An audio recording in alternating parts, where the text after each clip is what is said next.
Welcome back to Daily PBJ Devotionals. Read Exodus 5, Job 22, and Psalm 53 if you're following along in the Old Testament reading schedule for this year. This devotional is about Exodus 5. After that, Moses and Aaron went to Pharaoh and said, "This is what the Lord, the God of Israel, says, 'Let my people go, so that they may hold a feast to me in the wilderness.'" But Pharaoh replied, "Who is the Lord, that I should obey his voice and let Israel go? I do not know the Lord, and I will not let Israel go." "The God of the Hebrews has met with us," they answered. "Please let us go on a 3-day journey into the wilderness to sacrifice to the Lord our God, or he may strike us with plagues or with the sword." But the king of Egypt said to them, "Moses and Aaron, why do you draw the people away from their work? Get back to your labor." Pharaoh also said, "Look, the people of the land are now numerous, and you would be stopping them from their labor." That same day Pharaoh commanded the taskmasters of the people and their foremen, "You shall no longer supply the people with straw for making bricks. They must go and gather their own straw, but require of them the same quota of bricks as before. Do not reduce it, for they are lazy. That is why they are crying out, 'Let us go and sacrifice to our God.'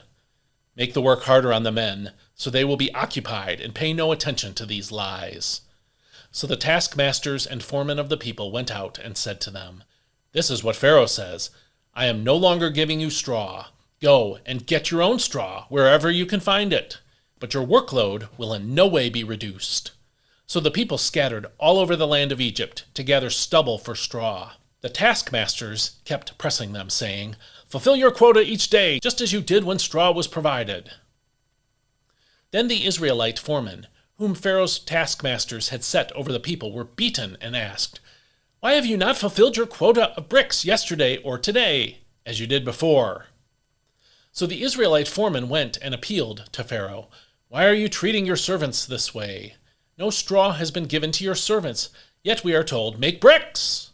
Look, your servants are being beaten, but the fault is with your own people." "You are slackers," Pharaoh replied, "slackers. That is why you keep saying, 'Let us go and sacrifice to the Lord.' Now get to work. You will be given no straw, yet you must deliver the full quota of bricks." The Israelite foremen realized they were in trouble when they were told, "You must not reduce your daily quota of bricks." When they left Pharaoh, they confronted Moses and Aaron, who stood waiting to meet them. "May the Lord look upon you and judge you," the foreman said, "for you have made us a stench before Pharaoh and his officials. You have placed in their hand a sword to kill us."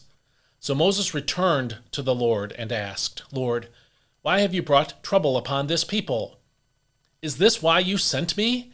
Ever since I went to Pharaoh to speak in your name, he has brought trouble on this people, and you have not delivered your people in any way." This is God's word.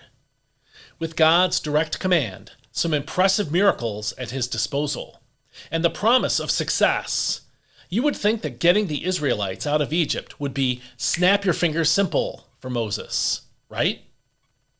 It should have been like riding a bicycle downhill with the wind at your back. Not so much. The first attempt Moses made to persuade Pharaoh was a spectacular failure.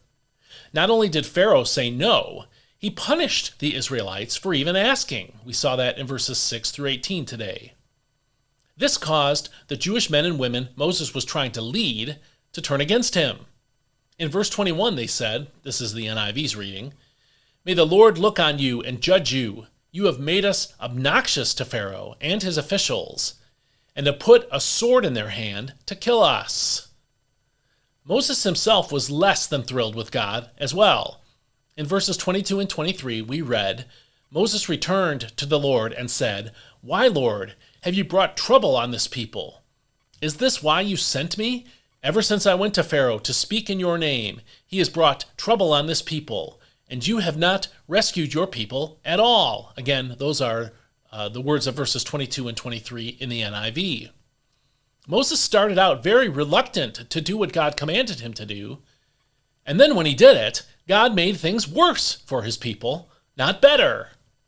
You can almost hear the frustration in his voice when he said, "He has brought trouble on this people, And you have not rescued your people at all. Again, the words of verse 23 in the NIV. Unfortunately for us, this is God's typical way. God does not promise a life of faith will be easy. He does not make all opposition fall like dominoes after our first act of obedience. Often, in fact, things get worse and harder before we see any fruit or success for our labor. But when we persevere in faith and continue in good works, God is faithful. The trials we face for our obedience make us stronger. They also cause us to see God's greatness and power in even more magnificent ways. So don't quit believing in God or give up obeying Him when things don't automatically fall into place. Keep serving. Keep trusting. Be faithful. As Galatians 6:9 says, let us not become weary in doing good, for at the proper time we will reap a harvest if we do not give up. So don't give up before the proper time of harvest arrives. If you found this devotional helpful, please sign up to receive it every day in your email. Go to dailypbj.com and put in your email address, and for free every day an email will arrive in your inbox with a link to the audio, video, and a transcript of these devotionals, which will help you be in God's Word every day. I'm also looking for financial support so I can keep going with this project. Please go to dailypbj.com/support and choose one of the monthly tiers of support that I offer there. And thank you so much for your consideration and for those of you who have faithfully supported me over the past year or so. Please share this with someone who will be encouraged in their faith by it. And I'll see you next time. May God bless you. Hope you have a great day today.